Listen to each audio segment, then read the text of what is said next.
का साथ दे तक भी जारी नहीं किया कि ये देश की आज तक की सबसे बड़ी स्कीम और स्कीम ने सबसे लंबा समय पूरा किया और उसका पूरे करने वाली आंगनवाड़ी वर्कर हेल्पर को बधाई हो।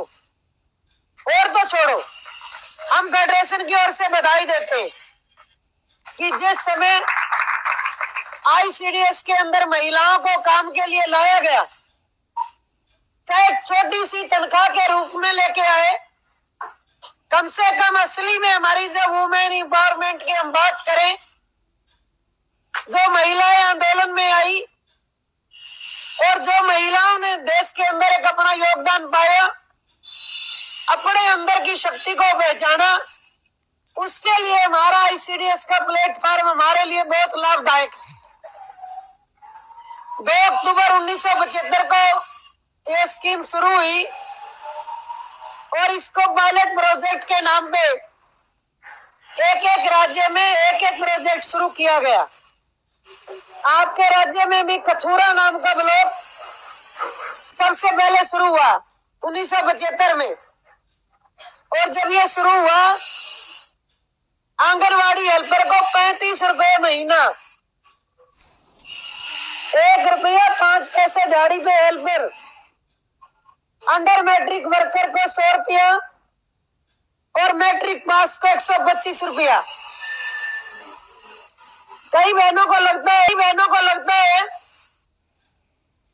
कि राज्य की सरकारों को हम पे तरस आ गया या हमारे काम से खुश हो गई, शायद इसलिए राज्य की सरकारों ने मानदेय बढ़ाना शुरू कर दिया।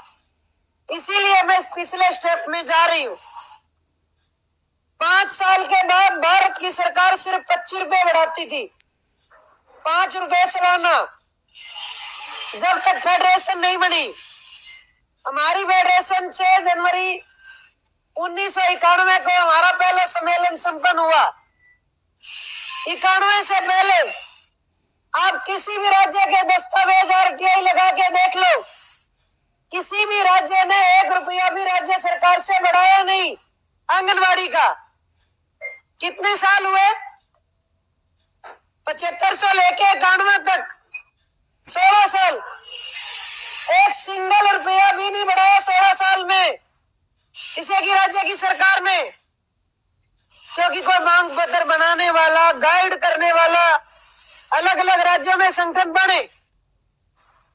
पहला सम्मेलन उदयपुर राजस्थान में हुआ, उस समय 7 या 8 राज्यों में संगठन बना था।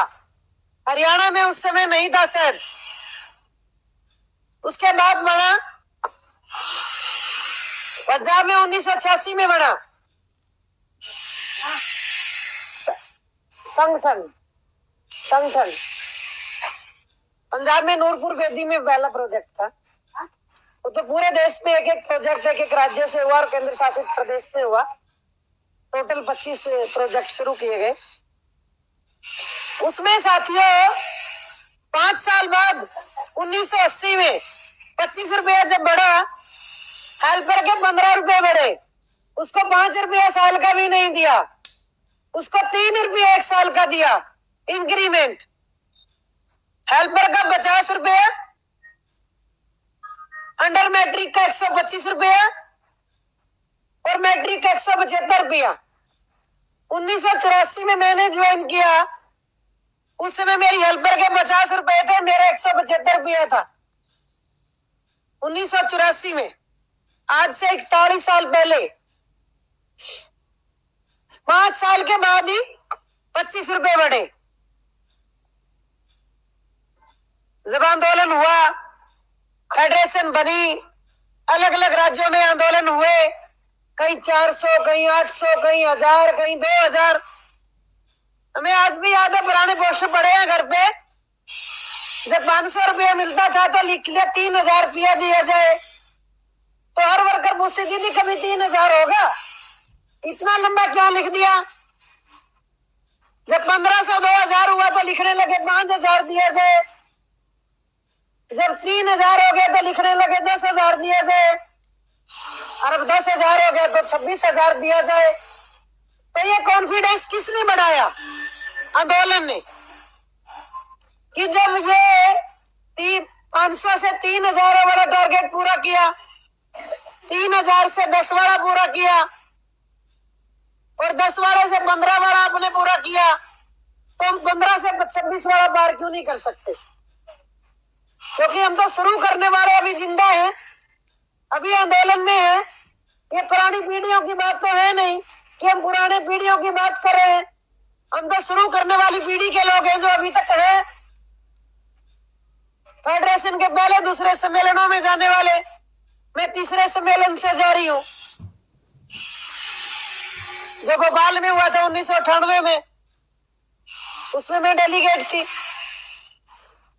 तो कहने का भाव यह है साथियों, उस समय संडे के अलावा कोई छुट्टी नहीं थी। ये डिमांड आइडेंटिफाई किसने की? फेडरेशन ने, कि हमारी भी मैटरनिटी लीव हो, हम भी महिलाएं हैं, सरकारी कर्मचारियों की तरह हो, हमारे बच्चे पैदा हुए, हमने तो 1 महीने की तनख्वाह कटा के 1 महीने की छुट्टी ली, उस समय छुट्टी थी नहीं। तो हमारे बीच में भी कुछ ऐसे साथी थे कि हमारे तो बच्चे हो गए, हमने क्या लेना मांग पत्र पे छुट्टियों की बात लेके। तो ऐसे मेरे साथी बीच में गाइड करने वाले भी थे कि भाई भगत सिंह को तो क्लियर पता था कि मुझे फांसी पे चढ़ जाना है, उसको क्लियर पता था कि मैं ब्लास्ट करूंगा तो मैं अंदर जाऊंगा, फिर भी वो लड़ा। उसको तो आजादी का मान मानना ही नहीं था ना। उधम सिंह को पहले ही पता था कि लंदन जाऊंगा, अगर जनरल डायर को मारूंगा तो फांसी पे तो चढ़ूंगा ही, पर फिर भी मारूंगा क्योंकि बदला लेना है मुझे। तो यही वाली स्थिति है। तो अगर हम अपने लिए सोचेंगे तो देश के लिए कौन सोचेगा, समाज के लिए कौन सोचेगा? जो इतने लाखों लोग जिनके नाम भी रिकॉर्ड पे नहीं आए, देश के लिए चले गए। आजादी का पहला बिगल बजाने वाली झांसी की रानी 57 में बिगल बजाया, 47 में आजाद हुए, 90 साल लड़ते रहे। और इन बिटवीन कितने लोग गए, तो फिर लड़ाई नहीं शुरू होती। तो फिर ये तय हुआ, पहले 3 महीने की छुट्टी मंजूर हुई राज्य सरकारी एम्प्लॉइज की तरह, हमारी 6 महीने की छुट्टी हुई। हमारी कोई कैजुअल लीव नहीं थी, वो भी फेडरेशन और अपने अपने राज्यों में लड़के। बाकी गवर्नमेंट एम्प्लॉइज महिलाओं की तरह 20 दिन का कैजुअल लीव है। और आप खुद गवाह, आपके इस आंदोलन से पहले जो आपने ये हड़ताल का आंदोलन किया, आपको कोई मेडिकल लीव ही नहीं थी, कोई गर्मी सर्दी की छुट्टी नहीं थी, आपका कोई रिटायरमेंट का पैसा नहीं था। जो एक मुश्त राशि आपने 1 लाख से 2 लाख करवा ली, जो आपके 4 महीने के आंदोलन से पहले रिटायर हुई, खाली हाथ गई है। पूछो उनके दिल को। कितने भी लोग दुकानें चलाते हैं वो अलग बात है, हमारे सामान में कितना दम है, हमारे काम में कितना दम है, उसको जब तक आप एडवर्टाइजमेंट नहीं करोगे, जिलों की मीटिंग करके, प्रोजेक्ट की मीटिंग करके बताओगे नहीं कि ये लोग आंदोलन छोड़ के गद्दार हो गए थे, ये लोग इस दिन भाग गए थे, ये ऑर्डर कब आया, ये बात कब हुई, ये डिसीजन कब हुआ, किस तारीख की प्रोसीडिंग में हुआ, ये सब हमारे आंदोलन के बल पे हुआ। तो बिना बताए कैसे लोगों को पता चलेगा?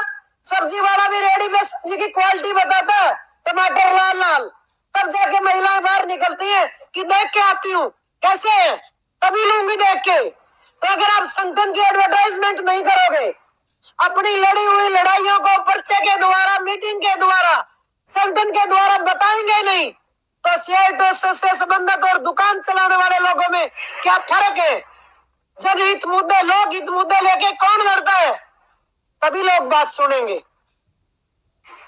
ये सारी चीजें जो हुई है, ये तो पहले नहीं थी ना, तो ये आंदोलन से आई। और जिस आंदोलन को आपने संयम से लड़ा, टारगेट करके लड़ा, मछली की आंख की तरह, अर्जुन की तरह, उसको आप जीते भी, आपके सारे लोग बहाल हुए, बहुत बड़ी अचीवमेंट है। दिल्ली की एक भी आंगनबाड़ी वर्कर आज तक बहाल नहीं हुई, बात नहीं की आम आदमी पार्टी सरकार ने, और आपने बीजेपी सरकार को झुकाया बात करने के लिए भी और आपको नौकरी में वापस आने के लिए भी। ये आपके आंदोलन और आपका जो मार्गदर्शन एक सही लाइन के रूप में, सीटों की लाइन के रूप में हो रहा है, उसको अपनाना, लागू करना, उसके लिए समर्पित होकर लड़ना, इस चीज का उदाहरण है कि जो इतने अच्छे नतीजे आए। और ऐसा नहीं होता कि कई बार हर चीज जीती जाए। जब खिलाड़ी मैदान में उतरता है तो एक टीम जीतती है, एक टीम हारती है।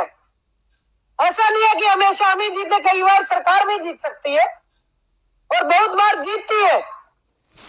ऐसा नहीं कि हार गए। आप खुद देखो, इतने बड़े बड़े मैदान में एक क्रिकेट के प्लेयर जब लड़ते हैं, क्या वो हारने के बाद दूसरी बार लड़ते नहीं? क्या हारने के बाद उन्हीं से जीतने की क्षमता